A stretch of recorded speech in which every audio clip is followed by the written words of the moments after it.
Hello viewers, welcome back to Geetha's health care.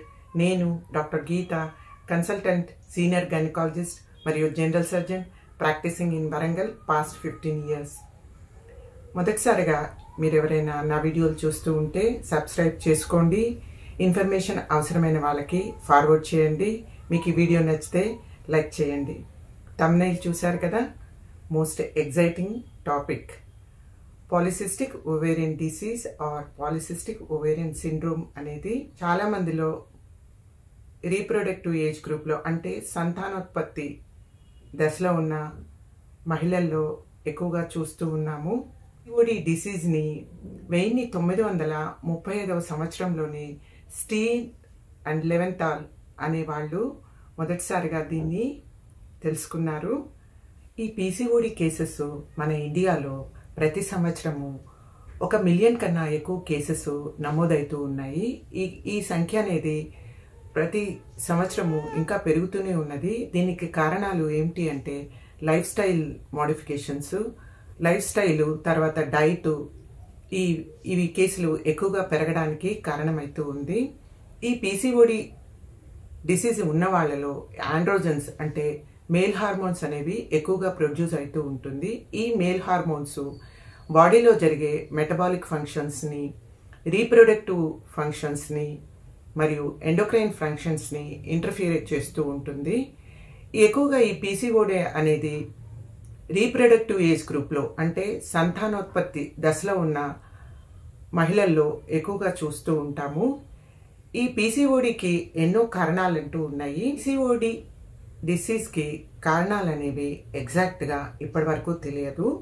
కాకుంటే కొన్ని well known ఫ్యాక్టర్స్ని వీటికి కారణాలుగా పరిగణిస్తూ ఉంటాము.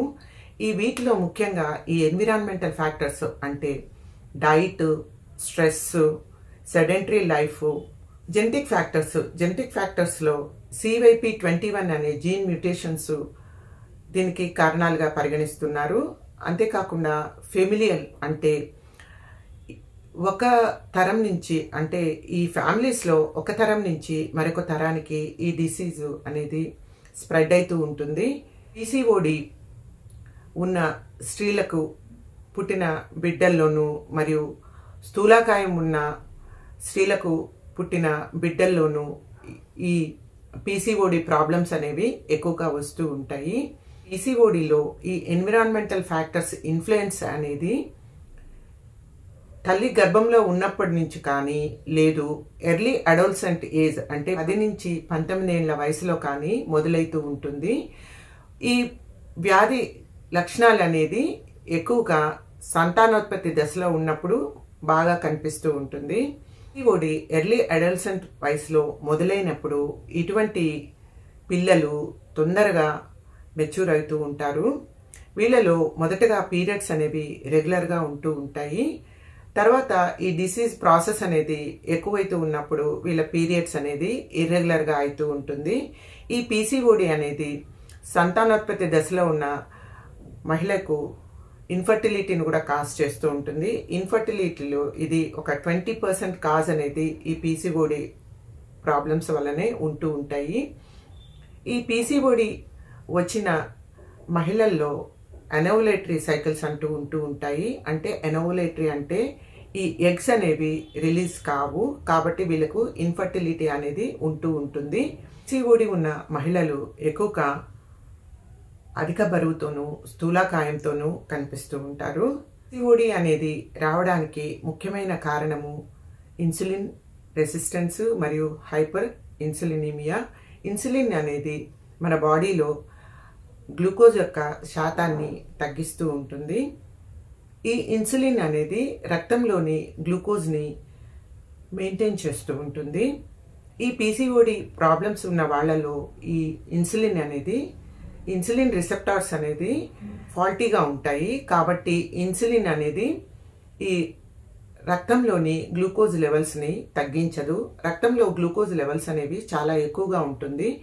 ఈ ఎక్కువగా ఉన్న గ్లూకోజ్ మరింత ఇన్సులిన్ని సెక్రెట్ చేస్తూ ఉంటుంది. ఈ రకంగా ఈ ఇన్సులిన్ అనేది బాడీలో ఎక్కువగా పెరిగిపోతూ ఉంటుంది. దీన్ని హైపర్ ఇన్సులినిమియా అంటారు. ఈ హైపర్ ఇన్సులినిమియా ఆండ్రోజన్స్ ని కాజ్ చేస్తుంది. అంటే ఓవరీస్ నుంచి ఈ మేల్ సెక్స్ హార్మోన్స్ ని, టెస్టోస్టిరోన్ ని ఎక్కువగా విడుదల చేస్తూ ఉంటుంది. దీనివల్ల ఎనోవులేటరీ సైకిల్స్ అనేది ఏర్పడుతూ ఉంటుంది. ఇన్సులిన్ రెసిస్టెన్స్, ఈ హైపర్ ఇన్సులినిమియా అనేది ఈ ఎల్హెచ్ హార్మోన్ ని ఎక్కువగా ప్రొడ్యూస్ చేస్తూ ఉంటాయి. ఈ ఎల్హెచ్ హార్మోన్ ఎక్కువగా ఉండడం వల్ల ఈ ఇన్ఫర్టిలిటీ అనేది ఏర్పడుతూ ఉంటుంది. పీసీఓడి అనేది 50% ఆఫ్ ఇన్ఫర్టిలిటీ కాజ్ చేస్తూ ఉంటుంది. ఈ ఇన్ఫర్టిలిటీ కేసెస్ లో వీళ్ళు ప్రెగ్నెన్సీ వచ్చినా కానీ కొన్నిసార్లు ఈ ఫాల్టెడ్ పిండాలు అనేవి ఏర్పడుతూ ఉంటాయి. ఇవి అబార్ట్ అవుతూ ఉంటాయి. పీసీఓడి ఉన్న మహిళలు తల్లి అయినప్పుడు వీళ్ళల్లో ఎక్కువగా ప్రెగ్నెన్సీ టైంలో వచ్చే షుగర్ అంటే జెస్టేషనల్ డయాబెటిస్ మిలిటస్, అంతేకాకుండా వీళ్ళకు ప్రెగ్నెన్సీ టైంలో బీపీ కూడా వస్తూ ఉంటుంది. పుట్టే పిల్లల్లో కూడా ఈ పీసీఓడి అనేది వస్తూ ఉంటుంది. ఈ పీసీఓడి ఉన్న మహిళల్లో లాంగ్ టర్మ్ కాంప్లికేషన్స్గా ఈ diabetes mellitus, type 2 diabetes mellitus, BP రావడము, తర్వాత కొలెస్ట్రాలీమియా అంటే చెడు కొలెస్ట్రాల్ బాడీలో ఉండడము, వీటి వల్ల గుండె సంబంధిత వ్యాధులు రావడము, బ్రెస్ట్ క్యాన్సర్ రావడము, గర్భసంచి క్యాన్సర్ రావడము, ఇవన్నీ కూడా వస్తూ ఉంటాయి. వీళ్ళలో ప్రీమెచ్యూర్ ఓవేరియన్ ఫెయిల్యూర్ అంటారు. అంటే పీరియడ్స్ కూడా 35 ఏళ్లకే ఆగిపోతూ ఉంటాయి. ఇవన్నీ లాంగ్ టర్మ్ కాంప్లికేషన్స్ ఈ పీసీఓడి మహిళల్లో చూస్తూ ఉంటాము. పీసీఓడి పేషెంట్ మన దగ్గరకు వచ్చినప్పుడు వాళ్ళని ఎగ్జామిన్ చేసినప్పుడు వాళ్ళల్లో కనిపించే రోగ లక్షణాలు, పీసీఓడి ఉన్న వాళ్ళల్లో ఈ నెలసరి అనేది రెగ్యులర్గా ఉండదు, ఇర్రెగ్యులర్గా ఉంటూ ఉంటాయి. కొన్నిసార్లు పీరియడ్ వచ్చినా కూడా ఈ బ్లీడింగ్ అనేది చాలా తక్కువగా అవుతూ ఉంటుంది. కొంతమందికి పీరియడ్ రాదు, పీరియడ్ వచ్చాక చాలా ప్రొలాంగ్డ్ పీరియడ్ అంటే బ్లీడింగ్ అనేది చాలా ప్రొలాంగ్డ్గా అవుతూ ఉంటుంది. ఇది వీళ్ళలో కనిపించే కామన్ ప్రాబ్లము. పీసీఓడిలో ఎనోవులేటరీ సైకిల్సే ఉంటాయి, అంటే అండాలు అనేవి విడుదల కావు. అంతేకాకుండా వీళ్లకు ఈ ఆండ్రోజన్స్, ఈ ఓవరీస్ అనేవి ఈ మేల్ సెక్స్ హార్మోన్స్ని ఎక్కువగా ప్రొడ్యూస్ చేస్తూ ఉంటాయి. దీనివల్ల ఫేషియల్ హెయిర్ అనేది లిప్ మీద, గడ్డం మీద, తొడల మీద, బ్రెస్ట్ మీద వీళ్ళకు అన్వాంటెడ్ హెయిర్ అనేది వస్తూ ఉంటుంది. కొన్నిసార్లు ఎకాంథసిస్ నైగ్రికన్స్ అని కూడా అంటూ ఉంటారు. అంటే వీళ్ళకు డార్క్ పిగ్మెంటేషన్ అనేది మెడకు వెనుక భాగంన ఈ స్కిన్ ట్యాగ్స్ అనేవి కూడా వస్తూ ఉంటాయి. ఈ స్కిన్ ట్యాగ్స్ అనేవి చంకల్లోనూ, బ్రెస్ట్ కింద భాగంలోనూ, తొడల దగ్గర ఈ డార్క్ పిగ్మెంటేషన్ అనేది కనిపిస్తూ ఉంటుంది. స్కిన్ అనేది చాలా జిడ్డుగా ఉంటూ ఉంటుంది. ఈ స్కిన్ జిడ్డుగా ఉండడం వల్ల వీళ్లకు ఈ పింపుల్స్, మొటిమలు అనేవి కూడా ఎక్కువగా వస్తూ ఉంటుంది. ఆండ్రోజన్స్ అనేవి ఎక్కువగా ఉండడం వల్ల కొన్నిసార్లు బట్టతల అనేది కూడా వస్తూ ఉంటుంది. ఈ పేషెంట్స్ చాలా వరకు అధిక బరువుతోనూ, స్థూలకాయంతోనూ బాధపడుతూ ఉంటారు. కొన్నిసార్లు థైరాయిడ్ అనేది కూడా బాగా ఎన్లార్జ్ అయి ఉంటుంది. వీళ్ళలో ఫాస్టింగ్ గ్లూకోజ్ లెవెల్స్ అనేవి కూడా చాలా ఎక్కువగా ఉంటూ ఉంటాయి. బాడీ మాస్ ఇండెక్స్ అనేది కూడా చాలా ఎక్కువగా ఉంటుంది. నడుము దగ్గర కొవ్వు అనేది చాలా ఎక్కువగా ఉంటుంది. దీన్ని డయాగ్నోస్ చేయడానికి రోటోగ్రామ్ క్రైటీరియాను ఎక్కువగా ఫాలో అవుతూ ఉంటాము. ఇందులో 3 క్రైటీరియా అనేది ఉంటూ ఉంటాయి. ఈ మూడిట్లో కనీసం 2 ఉన్నప్పుడు ఈ పీసీఓడిని డయాగ్నోస్ చేస్తూ ఉంటాము. ఈ 3 ఏంటి అంటే నెలసరి ఇబ్బందులు, అంటే బ్లీడింగ్ కాకపోవడము, బ్లీడింగ్ ఎక్కువగా అవుతూ ఉండడం, ఇన్ఫ్రీక్వెంట్ మెన్స్ట్రుయేషన్, ఎనోవులేటరీ సైకిల్స్, ఇన్ఫర్టిలిటీ ఇవన్నీ ఉన్నప్పుడు, హిర్సుటిజం, యాక్ని అంటే ఈ అన్వాంటెడ్ ఫేషియల్ హెయిర్ మరియు ఈ పింపుల్స్ ఉండడము. ఇంకొకటి అల్ట్రాసోనోగ్రామ్లో ఈ పీసీఓడి ఫైండింగ్స్ మనం చూసినప్పుడు ఈ 3 క్రైటీరియాలో కనీసం ఒక 2 క్రైటీరియా ఉన్నప్పుడు దీన్ని పీసీఓడిగా డయాగ్నోస్ చేస్తూ ఉంటాము. రోగ నిర్ధారణ పరీక్షలు పీసీఓడికి హార్మోనల్ టెస్టులు చేస్తాము. ఇందులో ఎల్హెచ్, ఎఫ్ఎస్హెచ్, ఈ FSH LH ratio, prolactin levels, thyroid function test, fasting glucose levels, postprandial glucose levels అంటే తినడానికి ముందు తిన్న తర్వాత ఈ గ్లూకోజ్ లెవెల్స్ ఇవన్నీ కూడా చేస్తాము. ముఖ్యంగా దీన్ని డయాగ్నోస్ చేయడానికి అల్ట్రాసోనోగ్రామ్ టెస్ట్ అనేది కంపల్సరీ. ఈ అల్ట్రాసోనోగ్రామ్లో మనకు ఓవరీస్ అనేది బాగా లావుగా ఉబ్బి ఉంటాయి. వీటిలో నీటి బుడగలు అనేది ఏర్పడి ఉంటాయి. ఈ నీటి బుడగలు ఒక 12 నుంచి 15 వరకు ఉంటూ ఉంటాయి. ఈ నీటి బుడగ అనేది 1 సెంటీమీటర్ కన్నా తక్కువ సైజులో కనిపిస్తూ ఉంటాయి. బుడగలు అనేవి ఒక ఓవరీలో కానీ లేకుంటే కొన్నిసార్లు 2 ఓవరీల్లో కూడా మనకు కనిపిస్తూ ఉంటాయి. దీన్ని నెక్లెస్ అపీరెన్స్ అని కూడా అంటూ ఉంటారు. ఇది ఉన్నప్పుడు పక్కాగా పీసీఓడి డయాగ్నోస్ అయినట్లే. ట్రీట్మెంట్లో వెయిట్ లాస్ అనేది చాలా ఇంపార్టెంట్ రోలు. వెయిట్ లాస్కి ఎక్కువగా డైట్లో ఫ్యాటీ ఫుడ్ని కంప్లీట్గా అవాయిడ్ చేయాలి. High protein diet, low carbohydrate diet తీసుకోవాలి. రెడ్ మీట్ని అవాయిడ్ చేయాలి. Oxidants, vitamin C rich foods అనేది ఎక్కువగా తీసుకోవాల్సి ఉంటుంది. వీళ్ళు దీంతో పాటు daily exercises, abdominal exercises, aerobics, జిమ్కి వెళ్ళడము, వాళ్లకు ఏది వీలుగా ఉన్నప్పుడు దాన్ని చూస్ చేసుకొని వెయిట్ అనేది కంపల్సరిగా రెడ్యూస్ చేయవలసి ఉంటుంది. స్లీప్ అనేది కంపల్సరిగా ఒక 8 అవర్స్ ఉండేటట్టు చూసుకోవాలి. స్ట్రెస్ని బాగా తగ్గించుకోవాల్సి ఉంటుంది. ఇవన్నీ చేసినప్పుడు తప్పకుండా వీళ్ళకు రిజల్ట్స్ అనేది వస్తూ ఉంటుంది.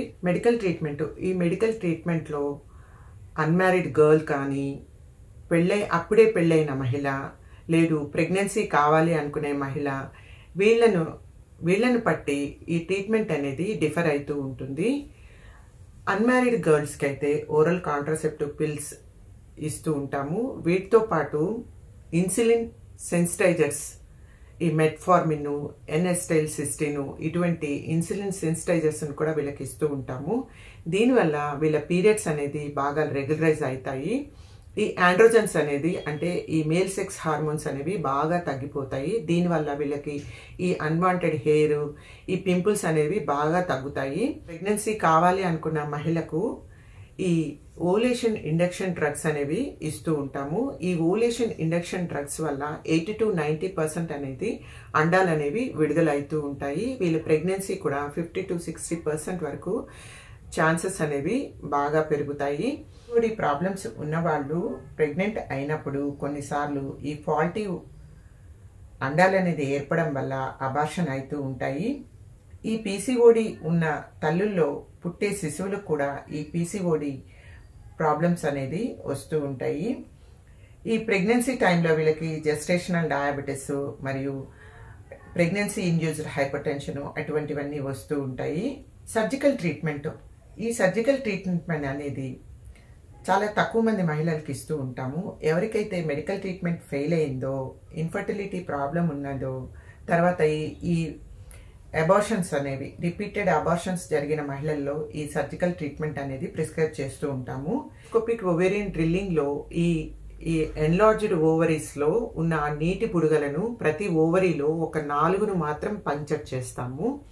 ఇది 1 టైం ప్రొసీజర్ మాత్రమే, ఒక్కసారి మాత్రమే చెయ్యాలి. ఈ ప్రొసీజర్ చేసేటప్పుడు ఈ ఇన్ఫర్టిలిటీ ప్రాబ్లమ్స్ ఉన్న ఉమెన్లో వేరే ఇంకేదైనా అదర్ కాజెస్ ఇన్ఫర్టిలిటీ కాజ్ చేసేవి అంటే ఎండోమెట్రియోసిస్, ఈ ట్యూబల్ బ్లాక్, ట్యూబల్ పేటెన్సీ అవన్నీ కూడా అదే సిట్టింగ్లో చూస్తూ ఉంటాము. పీసీఓడి ప్రాబ్లం ఉన్న వాళ్ళు ఈ లాప్రోస్కోపిక్ ఓవేరియన్ డ్రిల్లింగ్ చేసుకోవడమే ఎంతో మంచిది. వీళ్ళు ఐవీఎఫ్కి వెళ్తే ఖర్చు కూడా ఎక్కువ అవుతుంది. ఈ లాప్రోస్కోపిక్ డ్రిల్లింగ్ వల్ల వీళ్ళకు ఖర్చు కూడా చాలా తక్కువగా ఉంటుంది. ఈ ఆండ్రోజన్స్ అనేవి కూడా బాగా తగ్గుతుంది. ఈ డ్రిల్లింగ్ చేసుకున్న మహిళల్లో ఈ ఓవులేషన్ అనేది చాలా బాగా 80 to 90% వరకు ఓవులేషన్ అనేది జరుగుతుంది. ప్రెగ్నెన్సీ రేట్ కూడా 70 to 80% అనేది జరుగుతూ ఉంటుంది. ఈ డ్రిల్లింగ్ చేసుకున్న వాళ్ళకి 6 months నుంచి 1 year వరకు ఫర్టిలిటీ అనేది బాగా ఇంప్రూవ్ అవుతుంది. పీసీఓడి వచ్చిందని భయపడవలసిన పని లేదు. దీనికి మెడికల్ ట్రీట్మెంట్ ఉంది మరియు సర్జికల్ ట్రీట్మెంట్ ఉంది. ఇన్ఫర్టిలిటీ అనేది ఓన్లీ 20% మాత్రమే కాజ్ చేస్తుంది. తర్వాత మనం ఓవులేషన్ ఇండక్షన్ అవి ట్రీట్మెంట్ తీసుకున్నప్పుడు ఈ ప్రెగ్నెన్సీ రేట్ అనేది చాలా ఇంప్రూవ్ అవుతుంది. 80 to 90% వరకు ఓవులేషన్ జరిగి ఈ ప్రెగ్నెన్సీ అనేది 60 to 70% వరకు కూడా ప్రెగ్నెన్సీ రేట్ అనేది పెరుగుతుంది. Thank you for watching this video. నమస్తే.